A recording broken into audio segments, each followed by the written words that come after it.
এই সাইডে একটা রুম, ওই সাইডে একটা রুম, দুই পাশে দুইটা রুম করবা লাগছে আসলে। এটা হবে হল রুম, এটার কাজ আপাতত বাকি রয়েছে, চারপাশে পরে হবে কাজ, আগে থাকার জন্য।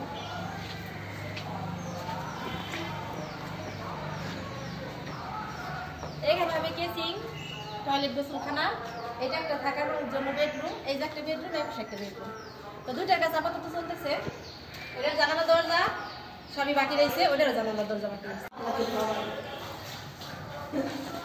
আমাদের ঘরে জানালা দরজা অনেক বড় বড় রাখছি, দেখেন, যাতে আলো বাতাস সব ঢুকতে পারে, আমাদের কারেন্ট বিল কম উঠবে, দেখছেন না? আমরা কি কত বড় বড় জানালা, জানালাগুলো খাই হবে।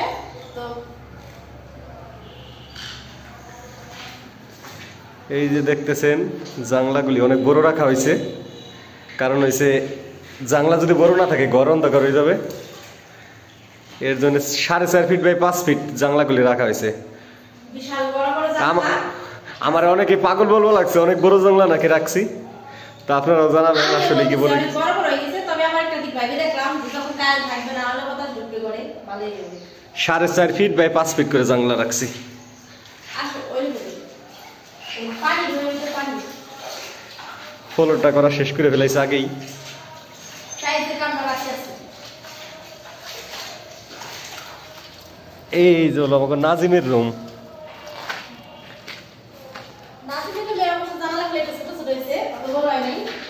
এটা 4.5 ফিট বাই 4 ফিট। এই যে জানলা লাগাইলে আর দরজা লাগাইতে পারলে আমাদের ঘরের কাজ প্রায় শেষ আপাতত।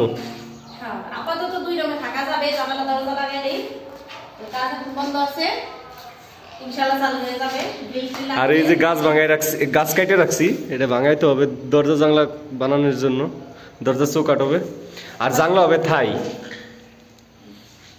আবার পরে আপডেট জানালা দরজা লাগানোর পরে। আপাতত কাজ বন্ধ রাখছি, এখন এই জানলার দরজা লাগাইতে পারলেই ঘরের কাজ আমরা এই দুই রুমে থাকতে পারি।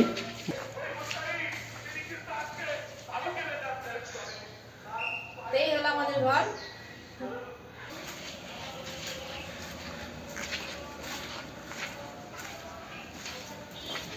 দরজার চৌকাট এবং দরজার পাল্লা বানানোর জন্য গাছ কেটে রাখছি, তাই মেহগুনি গাছটা 7 ফিট হয়েছে বের,